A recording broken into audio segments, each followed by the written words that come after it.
محمد ابراہیم صاحب کے جوان سال بیٹے غازی محمد عباس کی شادی کا آغاز اللہ رب العزت کی بارگاہ میں دعا کرتے ہیں آقا کریم علیہ السلام کے ذکر کا صدقہ یہ شادی صحیح معنوں میں خانہ آبادی بنے اور اللہ رب العزت آقا کریم علیہ السلام کے ذکر کی برکتیں ان کو نصیب فرمائے۔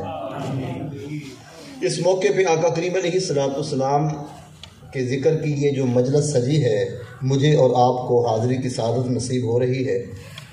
اس بات کو یاد رکھیں، جس جگہ پہ میرے حضور کا تذکرہ ہوتا ہے، آقا کریم علیہ السلام کی بارگاہ میں درود پڑھا جاتا ہے، علامہ مہدی الفاسی مطالع المسرات شرح دلائل الخیرات میں لکھتے ہیں، وہاں سے ایک خوشبو اٹھتی ہے، بولیے سبحان اللہ۔ جس جگہ پہ حضور کا ذکر ہو وہاں سے ایک خوشبو اٹھتی ہے، وہ خوشبو ساتوں آسمانوں کو چیرتی ہوئی اللہ کے عرش تک جا پہنچتی ہے۔ زمین سے آسمان تک، آسمان سے لامکان تک ہے، کہاں کھولے تھے گیسو یار نے، خوشبو کہاں تک ہے۔ تو وہ خوشبو ساتوں آسمانوں کو چیرتی ہوئی اللہ کے عرش تک جا پہنچتی ہے۔ اس خوشبو کو جن و انس کے علاوہ اللہ کی ہر مخلوق محسوس کرتی ہے۔ اگر جن و انس اس خوشبو کو محسوس کر لیں تو اس خوشبو میں ایسے ماغ ہو جائیں کہ امور دنیا ہی ترک کر بیٹھیں۔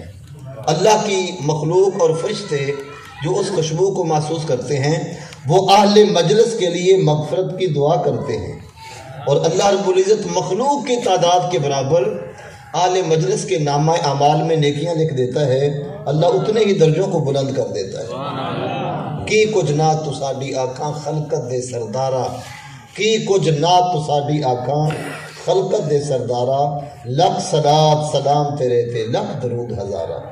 تو جس جگہ پہ حضور کا تذکرہ ہوتا ہے وہاں سے خوشبوئیں بھی اٹھتی ہیں، وہاں پہ رحمتیں بھی اترتی ہیں۔ میرے حضور کا ارشاد گرامی آقا کریم علیہ السلام نے ارشاد فرمایا، عند ذکر الصالحین تنزل الرحمہ، جس جگہ پہ اللہ کے نیک پاک بندوں کا تذکرہ ہو وہاں پہ رحمت خدا بندی اترتی ہے۔ توجہ چاہوں گا، اگر اللہ کے نیک پاک بندوں کا تذکرہ کریں تو رحمت خدا بندی اترتی ہے، تو پھر جس نبی کا کلمہ پڑھ کے کوئی نیک پاک بنتا ہے، جب اس نبی کا تذکرہ کریں گے تو پھر کتنی رحمت اترے گی۔ تو یقین اور ایقان کے ساتھ اور پورے وثوق کے ساتھ آپ تشریف رکھیں گے کہ اللہ کی رحمت اتر رہی ہے، اور اللہ کی رحمت سے ہم نے جولیاں بار کے بھروں کو جانا ہے۔ اور آقا کریم علیہ السلام کا جس وقت تذکرہ ہوتا ہے اہل ایمان اپنے سینے میں ٹھنڈ محسوس کرتے ہیں، اہل ایمان اپنے سینے میں تسکین محسوس کرتے ہیں، اطمینان قلبی نصیب ہوتی ہے جس وقت آقا کریم علیہ السلام کا تذکرہ ہوتا ہے۔ مولانا روم رحمۃ اللہ تعالیٰ علیہ نے یہ بات بڑے خوبصورت انداز میں سمجھائی۔ مولانا روم رحمۃ اللہ تعالیٰ علیہ صوفیوں کے امام ہیں، اللہ کے بہت بڑے ولی ہیں، تو ان کا اپنا انداز ہے بات سمجھانے کا۔ جب وہ بات سمجھاتے ہیں تو مثال دے کے بات سمجھاتے ہیں۔ ہر عقل مند یہ بندہ سمجھتا ہے کہ جو بات مثال دے کے سمجھائی جائے وہ دلوں میں اتر جاتی ہے۔ تو مولانا روم رحمۃ اللہ تعالیٰ علیہ سمجھانا یہ چاہتے ہیں کہ آقا کریم علیہ السلام کا جو ذکر ہے وہ دلوں میں ٹھنڈ ڈالتا ہے، دلوں کو تسکین نصیب ہوتی ہے، اطمینان نصیب ہوتا ہے، دل مطمئن ہوتے ہیں جس وقت حضور کا تذکرہ ہوتا ہے۔ تو مولانا روم رحمۃ اللہ تعالیٰ علیہ فرمانے لگے، کسی شخص نے مجنو کو دیکھا، زمین پہ بیٹھا ہے، لیلا لیلا لکھے جا رہا ہے۔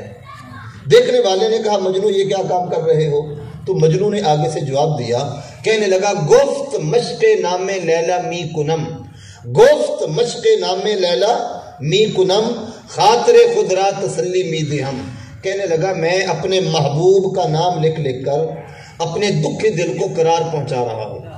مولانا روم رحمۃ اللہ تعالیٰ علیہ نے جو نتیجہ نکالا اور ہمیں سمجھانے کی کوشش فرمائی وہ یہ فرمانے لگے کہ اگر نام لیلا مجنو کے دکھی دل کو قرار دے سکتا ہے تو پھر نام محمد امتی کے دکھی دل کو قرار کیوں نہ دے گا؟ میں خانہ سہارا دیتا ہے نہ جان سہارا دیتا ہے، ہم کو تو مدینے والے کا ایک نام سہارا دیتا ہے۔ اور آقا کریم علیہ السلام کا جو پیغام ہم یہاں پہ سنیں گے وہ یہ ہے کہ آقا کریم علیہ السلام کا جو دین ہے وہ کامل بھی ہے، اکمل بھی ہے، مکمل بھی ہے، ہر معاملے میں ہماری رہنمائی کرتا ہے۔ اگر باپ فوت ہو جائے اس کی جائیداد کو کیسے تقسیم کرنا ہے یہ حضور کا دین ہمیں بتائے گا. ماں فوت ہو جائے اس کی جائیداد کو تقسیم کیسے کرنا ہے یہ دین بتائے گا. ماں کا حق کیا ہے یہ ہمیں دین بتائے گا. باپ کا حق کیا ہے یہ ہمیں دین بتائے گا. آپ جانتے ہیں نا کہ آقا کریم علیہ السلام کے تشریف آوری سے قبل نہ باپ کا کوئی حق ہے نہ ماں کا کوئی حق ہے. سگی ماں کو پکڑا جاتا ہے, گلے میں رسی ڈالی جاتی ہے, منڈی میں جا کے سگے بیٹے فروخت کر دیتے ہیں, درہم و دینار بانٹ لیتے ہیں. میرے حضور تشریف لائے, میرے حضور نے آ کے ماں کو کیا حق دیا. آقا کریم علیہ السلام نے اللہ کی جنت کھینچ کے ماں کے قدم کے نیچے بچھا دی. فرمایا الجنت تحت اقدام الامہات, جنت تو ماؤں کے قدموں کے نیچے ہے. میرے حضور نے باپ کو بھی حق دیا. باپ کو تو دھکے دے کے گھر سے باہر نکال دیا جاتا تھا جس وقت باپ بڑھاپے کو پہنچتا. اب اولاد محسوس کرتی ہے کہ ہمیں بوڑھے باپ کی ضرورت نہیں ہے, دھکے دے کے گھر سے باہر نکال دیتے. میرے حضور تشریف لاتے ہیں, اس بوڑھے باپ کو میرے حضور نے آ کے حق دیا. فرمایا یہ باپ یہ مقام رکھتا ہے, اس باپ کی یہ شان ہے. اگر یہ باپ راضی ہو تو عرش کا رحمان راضی ہو جاتا ہے, اور اگر باپ ناراض ہو جائے تو عرش کا رحمان جو ہے وہ ناراض ہو جاتا ہے. میرے حضور نے آ کے ماں کو اتنی شان دی کہ جس وقت آقا کریم علیہ السلام مکہ المکرمہ فتح فرماتے ہیں, پلٹ کے میرے حضور مدینہ المنورہ تشریف لے جاتے ہیں. آقا کریم علیہ السلام تشریف فرما ہے, حضور کے صحابہ حضور کی بارگاہ میں حاضر ہیں. آقا کریم علیہ السلام کا دیدار بھی کر رہے ہیں, شہد سے میٹھی گفتگو بھی سماعت کر رہے ہیں. کیا عظمت ہے یار حضور کے صحابہ کی. حضور کا دیدار بھی کرتے ہیں اور آقا کریم علیہ السلام کی باتیں بھی سنتے ہیں. صحابہ وہ صحابہ ہیں جن کی ہر صبح عید ہوتی تھی. صحابہ وہ صحابہ ہیں جن کی ہر صبح عید ہوتی تھی. خدا کا قرب حاصل تھا, نبی کی دید ہوتی تھی. تو حضور کے صحابہ حضور کی بارگاہ میں حاضر ہیں. آقا کریم علیہ السلام کے ایک صحابی حاضر ہوئے. میں یہ حق کی بات کر رہا ہوں کہ اسلام ہر کسی کو حق دیتا ہے. اب ماں باپ کو حق آ کے اسلام نے دیا ہے, میرے حضور نے دیا ہے. اگر حضور کی تشریف آوری نہ ہوتی نہ باپ کو حق ملتا نہ ماں کو حق ملتا. اب ماں کی شان میرے حضور نے کیا بڑھائی آ کے. آقا کریم علیہ السلام کی وہ صحابی حضور کی بارگاہ میں عرض کرتے ہیں, بندہ نواز میں نے منت مانی تھی جس وقت مکہ فتح ہوگا میں مدینہ المنورہ سے پیدل چل کے مکہ المکرمہ جاؤں گا, بیت اللہ شریف کی دہلیز کو جا کے بوسہ دوں گا. حضور اب تو مکہ فتح ہو گیا, اللہ کی کرم نوازی ہوگی, مجھے خیال آیا کہ میں اب جاؤں اور اپنی منت کو پورا کروں. آقا کریم علیہ السلام نے ارشاد فرمایا, میرے صحابی یہ تو بتاؤ کیا ماں زندہ ہے؟ عرض کے بندہ نواز ماں کا سایہ رحمت میرے سر پہ موجود ہے, ماں گھر میں بیٹھی ہے. آقا کریم علیہ السلام نے فرمایا پھر اتنا لمبا سفر کر کے جانے کی ضرورت نہیں ہے, تم اپنے گھر میں جاؤ اور جا کے کیا کرنا ہے. فرمایا قبل قدمی امک وقد وفیت نذرک, فرمایا جا کے ماں کے دونوں قدموں کو چوم لو, تمہاری منت پوری ہو جائے گی. تو یہ حق کس نے دیا؟ اس کو میلاد والے نبی پیارے محمد مصطفیٰ کہتے ہیں کہ جنہوں نے آ کے باپ کو بھی حق دیا, جنہوں نے آ کے ماں کو بھی حق دیا. اسی طرح ہر کسی کے حقوق میرے حضور نے آ کے بیان کیے ہیں. آقا کریم علیہ السلام نے خامد اور بیوی کے حقوق بھی بیان کیے. کم از کم جس وقت بندے کی شادی کا مرحلہ آتا ہے تو اس وقت کم از کم اتنا تو شعور ہونا چاہیے, مرد کو بھی پتہ ہونا چاہیے کہ میری بیوی کا حق مجھ پہ کیا ہے, اور بیوی کو بھی پتہ ہونا چاہیے کہ میرے خامد کا مجھ پہ حق کیا ہے.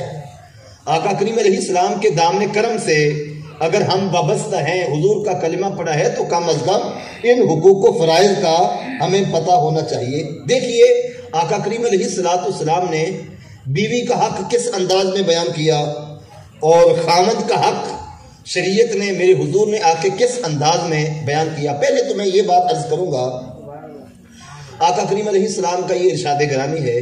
میرے حضور فرماتے ہیں تنکح المرأة لأربع لمالها ولحسبها ولجمالها ولدینها.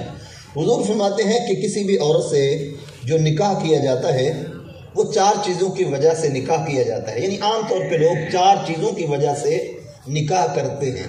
توجہ ہے, آقا کریم علیہ السلام کا میٹھا فرمان ہے, اور آقا کریم علیہ السلام کا فرمان میں پہلے عرض کر چکا ہوں کہ اتنا شہد اتنی مٹھاس تو شہد میں نہیں ہے جتنی مٹھاس میرے حضور کے فرمان میں ہے.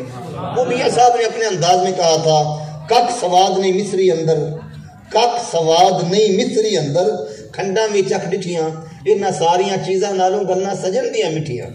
تو حضور کی میٹھی بات, حضور فرماتے ہیں تنکح المرأة لِأَرْبَعٍ، 4 چیزوں کی وجہ سے کسی بھی عورت سے نکاح کیا جاتا ہے۔ لِمَالِهَا، مال و دولت کی وجہ سے کچھ لوگ نکاح کرتے ہیں۔ وَلِحَسْبِهَا، حسب و نسب خاندان کی وجہ سے لوگ نکاح کرتے ہیں۔ آقا کریم علیہ السلام نے فرمایا وَلِجِمَالِهَا، حسن و جمال کی وجہ سے بھی نکاح کیا جاتا ہے۔ وَلِدِينِهَا، اور کچھ خوش وقت وہ ہوتے ہیں جو صرف اور صرف دین کی وجہ سے نکاح کرتے ہیں۔ آقا کریم علیہ السلام نے اپنی امت کو حکم دیا، میری امت تم نے دین کو فوقیت دینی ہے، تم نے دینداری کو اختیار کرنا ہے۔ اگر پہلی ساری چیزیں شامل ہو جائیں تو بڑی بات ہے، اگر پہلی چیزیں ہوں دین نہ ہو تو پھر کچھ بھی نہیں۔ تو آقا کریم علیہ السلام نے ہمیں حکم دیا کہ دیندار بیوی کو آپ نے اختیار کرنا ہے۔ اور آقا کریم علیہ السلام کا یہ بھی ارشاد ہے، میرے حضور فرماتے ہیں کہ جو اونچے خاندان کی وجہ سے نکاح کرے گا کہ اونچے خاندان سے نکاح کروں گا عزت بڑھ جائے گی، شہرت ہوگی، عزت ہوگی۔ آقا کریم علیہ السلام فرماتے ہیں وہ بندہ ذلیل ہو کے رہ جائے گا، اس کو عزت نصیب نہیں ہوگی جو اونچے خاندان کی وجہ سے نکاح کرے۔ اور آقا کریم علیہ السلام فرماتے ہیں جو مال و دولت کی وجہ سے نکاح کرے گا وہ کبھی بھی امیر نہیں ہوگا، وہ ہمیشہ فقیر رہے گا۔ اور میرے حضور نے ارشاد فرمایا جو دین کی وجہ سے نکاح کرے گا، حضور فرماتے ہیں اسی کو برکت دی جائے گی۔ اس وجہ سے ہماری جو ترجیح ہونی چاہیے وہ یہ ہونی چاہیے کہ ہم دین کی وجہ سے نکاح کریں۔ یعنی باپ جو ہے وہ یہ دیکھے کہ جو بہو میں لینے جا رہا ہوں، اپنے بیٹے کے لیے جو بیوی لینے جا رہا ہوں، اس کے پاس دین کتنا ہے، اس کے پاس اسلام کتنا ہے، اس کے پاس آقا کریم علیہ السلام کا پیار کتنا ہے، اس کو یہ دیکھنا چاہیے۔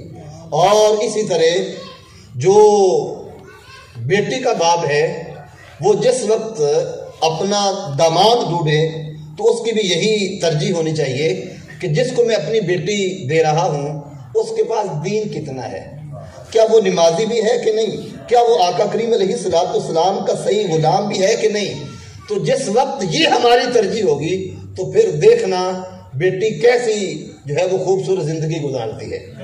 اور شروع سے ہی ہم بزرگوں کو ہم دیکھتے ہیں، شروع سے ہی ان کا طریقہ کار یہی ہے کہ وہ اپنی بیٹیوں کے لیے اچھا نیک پاک صالح نوجوان ڈھونڈتے ہیں، اور جو ہے وہ ہر باپ جو ہے وہ اپنے بیٹے کے لیے نیک پاک صالح بیوی ڈھونڈتا ہے۔ فاروق اعظم رضی اللہ تعالیٰ عنہ کا نام نامی آپ نے سنا ہوگا۔ آقا کریم علیہ السلام کے وہ خوش بخت صحابی ہیں جن کے بارے میں میرے حضور نے ارشاد فرمایا اگر میرے بعد کوئی نبی ہوتا تو عمر نبی ہوتے۔ اس عمر کی کہانی سنیے، راتوں کو گشت فرماتے ہیں، گشت فرماتے ہوئے ایک گھر سے آواز آ رہی ہے کہ بیٹی دودھ میں پانی ملا دو۔ اب آگے سے بیٹی نے جواب دیا ماں آپ کو پتہ نہیں امیر المومنین کا حکم ہے کہ دودھ میں پانی نہیں ملانا۔ پھر آقا کریم علیہ السلام کا فرمانے عالی شان بھی ہے من غش فلیس منا، جو ملاوٹ کرے گا اس کا ہم سے کوئی تعلق نہیں ہے۔ تو ماں نے کہا بیٹا دیکھو اس وقت امیر المومنین کب سن رہے ہیں، امیر المومنین کب دیکھ رہے ہیں۔ تو آگے سے بیٹی کہنے لگی ماں ٹھیک ہے امیر المومنین تو نہیں دیکھ رہے، رب العالمین تو دیکھ رہا ہے۔ حضرت فاروق اعظم رضی اللہ تعالی عنہ کو اس بیٹی کی یہ ادا پسند آ گئی، اپنے غلام اسلم سے کہا کہ اس گھر کو یاد کر لو۔ صبح اس گھر میں امیر المومنین جاتے ہیں، کہا کہ مجھے آپ کی بیٹی کا رشتہ چاہیے اپنے بیٹے کے لیے، اور پھر انہوں نے ظاہر امیر المومنین ہیں وہ کب انکار کر سکتے ہیں۔ پھر نکاح ہوا آپ کے بیٹے حضرت عاصم کے ساتھ اس بیٹی کا، اور پھر اس بیٹی کو اللہ رب العزت نے ایک بیٹی عطا فرمائی۔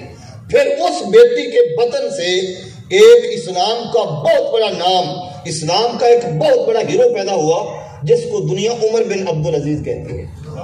تو اس بات کو یاد رکھیے گا کہ جس وقت ماں جو ہے وہ نیک پاک صالح ہوگی تو اس وقت وہ اولاد بھی نیک پاک صالح ہی جنے گی۔ میرے حضرت فرمایا کرتے ہیں اگر ماں مائی راستی ہو تو بیٹا فرید الدین پیدا ہوتا ہے، اور اگر ماں ام الخیر فاطمہ ہو تو بیٹا غوث اعظم پیدا ہوتا ہے، اور اگر ماں جو ہے وہ سیدہ فاطمہ زہرا ہو تو بیٹا حضرت حسین پیدا ہوتا ہے۔ تو ماؤں کا بڑا عمل دخل ہوتا ہے۔ اس وجہ سے شروع سے ہی آج تک جو نیک باپ ہوتے ہیں وہ اپنے بیٹوں کے لیے اچھی خواتین کا انتخاب کرتے آئے ہیں، اور جو باپ ہوتے ہیں وہ اپنی بیٹیوں کے لیے بھی اچھے نوجوانوں کو تلاش کرتے آئے ہیں۔ دیکھیے آپ جانتے ہیں کہ ایک شخصیت ہے، نام ہے ابو سہل جنگی دوست. جن دنوں میں آپ عبادت میں مصروف تھے، جنگلوں میں عبادت کر رہے تھے، آپ کسی نہر کے کنارے پہ آئے، بھوک لگی ہوئی ہے، بھوک کی شدت ہے، بہتا ہوا سیب آپ نے دیکھا، اس کو بھوک کی شدت کی وجہ سے آپ نے پکڑا، کھا لیا. بعد میں خیال پیدا ہوا کہ ابو صالح تم کیا کر بیٹھے ہو، اجازت کے بغیر سیب کھا لیا، کل قیامت والے دن رب نے پوچھ لیا تو پھر کیا جواب دو گے؟ یعنی ان کو وہ سیب بھی پریشان کر گیا، اور ہم فصلیں اجاڑ دیتے ہیں، ہمیں کوئی پریشانی نہیں. یہ اس وقت ہوتا ہے جس وقت آقا کریم علیہ السلام کا دامن کرم ہاتھ میں ہوگا، تو پھر چھوٹی سی غلطی بھی ہو جائے تو بندہ اس غلطی کو بہت بڑی سمجھتا ہے، اور اگر حضور کے ساتھ تعلق نہیں ہے تو پھر بڑی بڑی غلطیاں بھی بندے کو پریشان نہیں کرتی. پھر لوگ ملک اجاڑ دیتے ہیں، ستیہ ناش کر دیتے ہیں، تباہ و برباد کر دیتے ہیں، اور ملک کا سارا پیسہ بیرون ممالک لے کے چلے جاتے ہیں، کوئی پریشانی نہیں، کوئی ٹینشن نہیں. تو جس وقت حضرت ابو صالح جنگی دوست نے وہ سیب کھایا، پریشانی ہوئی. اب آپ سمجھ گئے کہ جس طرف سے سیب آ رہا ہے، ظاہر ہے وہاں کوئی باغ ہوگا، تو اسی باغ کا سیب اس میں آ رہا ہے. تو باغ کے مالک کے پاس پہنچے، وہ بھی اللہ کے ایک بہت مقرب بندے تھے. کہا میں تو آپ کا سیب کھا بیٹھا ہوں اور معذرت کے لیے آیا ہوں، معافی کے لیے آیا ہوں، آپ مجھے معاف کر دیں. تو وہ اللہ کے ولی تھے، انہوں نے دیکھا کہ یہ نوجوان کوئی عام نوجوان تو نہیں ہے، لوگ تو سب کچھ اجاڑ دیتے ہیں، پریشانی نہیں، یہ نوجوان صرف ایک سیب کی وجہ سے پریشان ہے. انہوں نے مزید ان کی تربیت فرمانا چاہی، چونکہ وہ انہوں نے دل میں ارادہ کر لیا تھا کہ میں اپنی بیٹی دوں گا، اس نوجوان کو دوں گا کہ جس کے چہرے پہ جو ہے وہ سعادت کا نور جو ہے وہ چمک رہا ہے. مزید انہوں نے ان کی تربیت چاہی.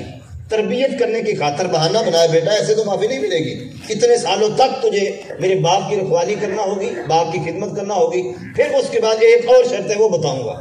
تو اب حضرت ابو صالح جنگی دوست سوچتے ہیں کہ اب یہ اتنے سالوں کا مسئلہ ہے تو میں یہ سال کیسے گزاروں گا. پھر جس وقت قیامت کی طرف نظر اٹھی کہ کل قیامت کا دن ہوگا، رب نے پوچھ لیا تو پھر کیا جواب دوں گا. چلو یہ ایام، یہ سال تو گزر جائیں گے، اور اللہ کی بارگاہ میں جب حاضر ہوں گا تو پھر وہ ندامت اور وہ شرمندگی کا ٹھیک ہے، اگر آپ کسی صورت میں معاف کرتے ہیں تو پھر میں حاضر ہوں. خدمت کرتے رہے. جب وہ سال پورے ہو گئے، پھر کہا حضور اگلی شرط بتائیے. انہوں نے کہا میری ایک بیٹی ہے جو آنکھوں سے نابینا بھی ہے، کانوں سے بہری بھی ہے، اور زبان سے وہ گونگی بھی ہے، اور ہاتھوں اور پیروں سے وہ چلنے پھرنے کے بھی قابل نہیں ہے. تو اس بیٹی کے ساتھ تمہیں نکاح کرنا ہوگا. ظاہر ہے جس وقت ہم بیٹی کا کوئی بھی شخص نکاح کے لیے سوچتا ہے تو پہلے کئی مرتبہ جو جا کے پوچھا جاتا ہے کہ اس میں کوئی عیب تو نہیں ہے. لوگ تو چلا کے دیکھتے ہیں کہ بھائی وہ چلتی کیسے ہے، وہ دیکھتی کیسے ہے، یہ ساری چیزیں دیکھی جاتی ہیں. بیٹے کے لیے نکاح کرنا ہے. تو حضرت ابو صالح جنگی دوست سوچنے لگے کہ اب زندگی کیسے گزاروں گا. تو پھر جس وقت قیامت کی طرف نظر جاتی ہے کہ قیامت والے دن رب نے پوچھ لیا تو پھر میں کیا جواب دوں گا. دن تو گزر جائیں گے، یہ زندگی تو گزر جائے گی. کہا ٹھیک ہے، اگر اس کے بغیر معافی نہیں ہو سکتی تو پھر میں حاضر ہوں. اس بیٹی کے ساتھ پھر نکاح ہوا. حضرت یعنی ابو صالح جنگی دوست کو اس بزرگ نے وہ اپنی بیٹی دی. پھر نکاح ہوا. جس وقت وہ کمرہ عروسی میں تشریف لے جاتے ہیں تو وہاں معاملہ ہی کچھ اور ہے. کہا گیا تھا کہ اس کے اندر تو یہ عیب ہے، لیکن وہ تو چاند جیسی جو ہے وہ صورت تھی. جس وقت نکاح ہوتا ہے، نکاح ہوا اور پھر ان کا ملاپ ہوا تو اللہ رب العزت نے اس کے بدن سے ایک شخصیت عطا فرمائی جس کو دنیا غوث اعظم کے نام سے یاد کرتی ہے. جس وقت بیٹی نیک ہوگی، بیٹا نیک ہوگا تو پھر نسل بھی تو آگے نیک ہی چلے گی نا. تو اس وجہ سے سب سے پہلی ترجیح ہماری یہی ہونی چاہیے، بیٹی نیک ہو، اور بیٹی والوں کی یہی خواہش ہونی چاہیے کہ بیٹا نیک ہو. آج ہم جب انتخاب کرتے ہیں تو ہماری کچھ ترجیح اور ہوتی ہے. ہم دیکھتے ہیں کہ مال و دولت کتنا ہے، وہ بچہ جو ہے وہ سونے کی چمچی کے ساتھ کھانا کھاتا ہے کہ نہیں کھاتا، اس کے پاس گاڑی کتنی بڑی ہے، کوٹھی کتنی بڑی ہے، پلاٹ کتنے بڑے ہیں، وہ کتنا کماتا، ہم یہ دیکھتے ہیں. اور پھر بعد میں آنسو بہا رہا ہوتا ہے باپ بھی اور ماں بھی، اور رو رہے ہوتے ہیں. اس وجہ سے ہماری ترجیح جو ہے وہ غلط ہے. ہم نے تو دین کو فوقیت دینی تھی. جو بندہ دین کو فوقیت دے گا کبھی بھی دنیا کے اندر ذلیل نہیں ہوگا. تو پہلی بات یہ ہے کہ ہماری جو ترجیح ہے وہ نیک صالح بیٹی اور نیک صالح بیٹا ہی ہونا چاہیے. اور پھر جس وقت نکاح ہوتا ہے تو بیٹے کو بھی کچھ نہ کچھ شعور ہونا چاہیے کہ میری بیوی کے حقوق کیا ہیں، اور بیوی کو بھی شعور ہونا چاہیے کہ میرے خامد کے حقوق کیا ہیں۔ دیکھیے آقا کریم علیہ السلام کی بارگاہ میں ایک شخص حاضر ہوتا ہے، عرض کی بندہ نواز ہمارا اونٹ جو ہے وہ بڑا وحشی ہو گیا ہے، ہم تو اس کے ذریعے باغ کو پانی دیتے ہیں، اب بڑی پریشانی، وہ ہمیں قریب نہیں آنے دیتا۔ تو آقا کریم علیہ السلام نے اپنے صحابہ کو لیا، فرمایا چلو میرے صحابہ ان کے باغ میں چلتے ہیں۔ حضور کے صحابہ ساتھ ہیں، ایک کونے میں وہ اونٹ بندھا ہوا ہے، آقا کریم علیہ السلام آگے بڑھے، وہ انصاری کہنے لگے حضور ہمیں تو اندیشہ ہے، خطرہ ہے، کہیں آپ پہ وہ حملہ آور نہ ہو جائے، کیونکہ ہمیں تو قریب نہیں آنے دے رہا۔ آقا کریم علیہ السلام فرماتے مجھے کوئی خطرہ نہیں ہے، مجھے کوئی خطرہ نہیں۔ آقا کریم علیہ السلام جس وقت آگے بڑھے، اونٹ کھڑا ہوا، آقا کریم علیہ السلام کی بارگاہ میں سجدہ کرنے لگا۔ وہ جانور بھی جانتا ہے کہ یہ امام الانبیاء ہے۔ ڈٹھے ورق قرآن دے پھول سارے تیری شان جیا نہیں کوئی ہور ڈٹھا، ڈٹھے ورق قرآن دے پھول سارے تیری شان جیا نہیں کوئی ہور ڈٹھا، تیری شان دا کرے مقابلہ جڑا انہوں آج کا اصلی چھوڑ ڈٹھا۔ کوئی نور آکے کوئی بشر آکے پہندہ رات دنے اے ہو چھوڑ ڈٹھا، اللہ والیاں گل مکا دیتی تسا ہور ڈٹھا اسا ہور ڈٹھا۔ وہ اونٹ بھی پہچانتا ہے کہ اللہ کے نبی ہیں، اور یہ بندہ نہیں پہچان رہا کہ یہ اللہ کے نبی ہیں۔ بندہ سمجھ رہا ہے کہ نہیں جیسے میں ہوں، کیونکہ ان کے بھی دو ہاتھ ہیں ہمارے بھی دو ہاتھ ہیں، ان کی بھی دو آنکھیں ہماری بھی دو آنکھیں، ان کے بھی دو پیر ہیں ہمارے بھی دو پیر ہیں۔ یہ بندہ انسان ہو کے نہیں پہچان رہا، وہ اونٹ پہچان رہا ہے کہ اللہ کے نبی آ گئے۔ یہ عام انسانوں جیسے نہیں ہیں، یہ امام الانبیاء ہیں۔ تو جس وقت آقا کریم علیہ السلام جو ہے وہ اس کے پاس جاتے ہیں، وہ سجدہ کرتا ہے حضور کو، آقا کریم علیہ السلام نے پیشانی کے بالوں سے پکڑا، حضور نے اس کو کھڑا کیا۔ وہ حضور کے صحابہ کہتے ہیں پھر وہ اتنا اطاعت گزار بنا، اتنا تابع دار بنا کہ پہلے وہ اتنا تابع دار نہ تھا۔ حضور کے صحابہ کہنے لگے یا رسول اللہ صلی اللہ علیہ وسلم یہ تو جانور ہے، یہ تو جو ہے وہ چھپایا ہے، حضور ہم زیادہ حق رکھتے ہیں کہ ہم آپ کو سجدہ کریں، آپ اجازت نہیں دیتے کہ ہم آپ کو سجدہ کریں۔ آقا کریم علیہ السلام نے فرمایا اگر کسی انسان کو کسی انسان کے لیے سجدہ کرنے کی اجازت ہوتی تو میں بیوی کو حکم دیتا کہ وہ اپنے خامد کو سجدہ کرے، اس کے بہت بڑے حق کی وجہ سے۔ اور آقا کریم علیہ السلام نے فرمایا کہ اگر بیوی سامنا کرے اپنے خامد کا، اور خامد کا پورا بدن جو ہے وہ زخموں سے چور چور ہے اور اس کے اندر پیپ پڑ چکی ہے، اور بیوی جو ہے اس کو چاٹنا شروع کرے، آقا کریم علیہ السلام فرماتے ہیں پورے بدن کو چاٹ لے، وہ سارے زخموں کو جو ہے وہ چاٹ لے، حضور فرماتے ہیں پھر بھی وہ اپنے خامد کا حق ادا نہیں کر سکتی۔ تو جس وقت یہ باتیں بیوی کو یاد ہوں گی تو پھر کوئی جھگڑا ہوگا، پھر کوئی لڑائی ہوگی۔ وقت کے دامن میں اتنی بالکل وسعت نہیں ہے، میرا وقت جو ہے وہ بالکل قریب ہو رہا ہے، وقت سمٹ گیا۔ جی میں تھوڑا سا وہ جو بات کرنا چاہتا ہوں وہ آپ کر لوں۔ توجہ فرمائیے، میں کیا بات عرض کر رہا تھا، آپ کے وہ سارے توجہ میری ادھر چلی گئی جی۔ پھر بھی حق ادا نہیں ہوتا۔ آقا کریم علیہ السلام کے ایک صحابی تھے، اب میرے ذہن میں بات آ گئی، آقا کریم علیہ السلام کے ایک صحابی تھے، وہ کہیں جانے لگے، انہوں نے جہاد پہ جانا تھا۔ جب گھر سے نکلے بیوی کو حکم دیا کہ تم نے گھر سے باہر قدم نہیں رکھنا، وہ چلے گئے۔ کچھ عرصے کے بعد اس کا باپ جو ہے وہ بیمار ہو گیا۔ اس بیوی نے حضور کو پیغام بھیجا، حضور کی بارگاہ میں عرض کی یا رسول اللہ میرا باپ بیمار ہو گیا ہے، کیا میں اپنے باپ کو پوچھنے کے لیے چلی جاؤں؟ آقا کریم علیہ السلام نے فرمایا کہ تیرا باپ بیمار ہو گیا ہے، ٹھیک ہے، لیکن تیرے خامد کا حکم یہ ہے کہ تم نے گھر سے باہر قدم نہیں رکھنا، تم اپنے خامد کی اطاعت کرو، اپنے باپ کے گھر نہیں جا سکتی۔ ٹھیک ہے، اس نے کہا حضور آپ کا حکم ہے، میں ماننے کے لیے تیار، حتیٰ کہ اس کا باپ فوت ہو گیا۔ پھر اس نے آقا کریم علیہ السلام کی بارگاہ میں پیغام بھیجا حضور میرا باپ فوت ہو گیا ہے، میں باپ کا چہرہ دیکھنے کے لیے جا سکتی ہوں؟ آقا کریم علیہ السلام نے فرمایا نہیں، تم اپنے خامد کی اطاعت کرو اور گھر سے باہر قدم نہ رکھو۔ آقا کریم علیہ السلام نے اس کا نماز جنازہ پڑھایا۔ پھر حضور نے آقا کریم علیہ السلام کی بارگاہ میں جبرائیل علیہ السلام حاضر ہوئے، آ کے عرض کی بندہ نواز اس کی اطاعت گزاری کی وجہ سے اللہ رب العزت نے اس کے باپ کی مغفرت کر دی ہے۔ تو آقا کریم علیہ السلام نے پیغام بھیجا یہ جو تو نے خامد کی اطاعت گزاری کی ہے اس کی برکت سے اللہ رب العزت نے تیرے باپ کی مغفرت کر دی ہے۔ تو جس وقت بیوی کو پتا ہوگا کہ میرے خامد کا کیا حق ہے اور خامد کو پتا ہوگا میری بیوی کا مجھ پہ کیا حق ہے، تو پھر لڑائیاں نہیں ہوں گی، پھر جھگڑے نہیں ہوں گے۔ آقا کریم علیہ السلام اپنی بیویوں کے ساتھ کیسا تعلق رکھتے ہیں، کیسا رویہ میرے حضور کا ہے۔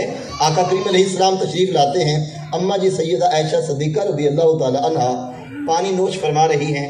حضور نے فرمایا عائشہ ذرا رکنا، تھوڑا سا میرے لیے بھی پانی بچانا۔ اماں جی نے تھوڑا سا پانی چھوڑ دیا۔ پھر آقا کریم علیہ السلام فرمانے لگے عائشہ تم یہ بتاؤ کہ تم کس جگہ پہ لب لگا کے پانی پی رہی تھی، کس جگہ پہ تمہارے ہونٹ لگے ہوئے تھے؟ آقا کریم علیہ السلام کو بتایا گیا حضور میں تو یہاں ہونٹ لگا کے پانی پی رہی تھی۔ آقا کریم علیہ السلام نے سیدہ عائشہ صدیقہ رضی اللہ تعالی عنہا کو خوش کرنے کے لیے اسی جگہ پہ میرے حضور نے ہونٹ لگائے اور آقا کریم علیہ السلام نے پانی کو نوش جاں کیا۔ تو اب اگر اس طرح کا تعلق جو ہے وہ بیوی کے ساتھ مرد کا ہوگا تو وہ گھر جنت نظیر بنے گا۔ جس وقت سیدہ خدیجہ الکبریٰ کا انتقال ہوا، سیدہ فاطمہ زہرا سے کہا بیٹا جاؤ نا اپنے باپ سے وہ چادر لے کے آؤ جو آقا کریم علیہ السلام اپنے کندھوں پہ سجاتے ہیں، وہ چادر تو لے کے آؤ۔ سیدہ فاطمہ زہرا حضور کی بارگاہ میں حاضر ہوتی ہیں، کہا امی جان چادر مانگ رہی ہیں، وہ اپنی چادر تو عطا کر دیں۔ آقا کریم علیہ السلام نے چادر عطا کر دی اور خود پھر تشریف لے آئے۔ خدیجہ چادر کو تم نے کیا کرنا ہے؟ حضور یہ بیماری، یہ جو ہے وہ بخار، مجھے محسوس ہوتا ہے کہ یہ جان لیوا ثابت ہوگا، میری خواہش یہ ہے کہ میرا کفن جو ہے وہ آپ کی چادر کے ذریعے، یعنی آپ کی چادر کا کفن بنے اور پھر میں قبر میں اتر جاؤں، یہ میری خواہش ہے۔ تو آقا کریم علیہ السلام نے کتنی پیار بھری بات ارشاد فرمائی، فرمایا عائشہ خدیجہ تم نے تو چادر مانگی ہے، اگر تم مجھ سے جنت بھی مانگو تو میں اپنی جنت بھی تمہیں دینے کے لیے تیار ہوں۔ تو جس وقت یہ پیار محبت خامد اور بیوی کے درمیان ہوگا تو وہ گھر جنت نظیر بنے گا۔ دوستان عزیز، یہ مہر کے بارے میں میرے محترم بھائی محمد حسین صاحب فرما رہے تھے، حق مہر ہے حیثیت کے مطابق، یعنی جیسی حیثیت ہے حق مہر اسی کے مطابق ہوتا ہے۔ آج ہم سارے معاملے جو ہیں وہ غیر شرعی کر لیتے ہیں۔ جس وقت حق مہر کا مسئلہ ہوتا ہے تو سارے مفتی ادھر ادھر حضرت بھی جانتے ہیں کہ کئی مفتی پھر بولتے ہیں کہ جناب شریعت کے مطابق لکھ لیں۔ کتنا لکھ لیں جناب؟ آپ جو ہے وہ 200 لکھ لیں، کوئی 21 روپے کہتا ہے، کوئی 25 روپے کہتا ہے، ہر کسی نے اپنا وہ بنایا ہوا ہے۔ تو حق مہر ہے حیثیت کے مطابق، کم از کم جو حق مہر ہے وہ اس کی مقدار ہے 10 درہم، اور 10 درہم جو ہے وہ آج تقریباً میرا خیال ہے کہ وہ 4-5 ہزار تو کم از کم بنتے ہیں۔ وہ 10 درہم کتنے بنتے ہیں؟ ہاں تقریباً اتنے بنتے ہیں۔ تو ہمارے لوگ جو ہیں وہ یہی سمجھتے ہیں کہ وہ 21 روپے، وہی 32 روپے، وہ 25 روپے وہ سب نے بنائے ہوئے ہیں۔ تو حق مہر جو ہے وہ ہے حیثیت کے مطابق، کم از کم اس کی اتنی مقدار ہے کہ جو 4-5 ہزار تک جو ہے وہ پہنچتی ہے۔ بہت ساری باتیں ابھی تو میں نے بالکل موضوع شروع نہیں کیا، بہت ساری باتیں ذہن میں تھیں جو کرنی چاہیے تھی مجھے، لیکن نہیں کر پایا جلدی کی وجہ سے، تیزی کی وجہ سے۔ انشاءاللہ پھر کبھی وقت ملا تو تفصیلاً گفتگو کریں گے۔ اللہ رب العزت کی بارگاہ میں دعا ہے اللہ رب العزت ہمارا مل بیٹھنا اپنی بارگاہ میں قبول فرمائے۔ دونوں عالم میں تمہیں مقصود گھر آرام ہے، دونوں عالم میں تمہیں مقصود گھر آرام ہے، ان کا دامن تھام لو جن کا محمد نام ہے۔ اللہ عمل کی راہوں کا مسافر بنائے۔ وآخر دعوانا ان الحمدللہ رب العالمین۔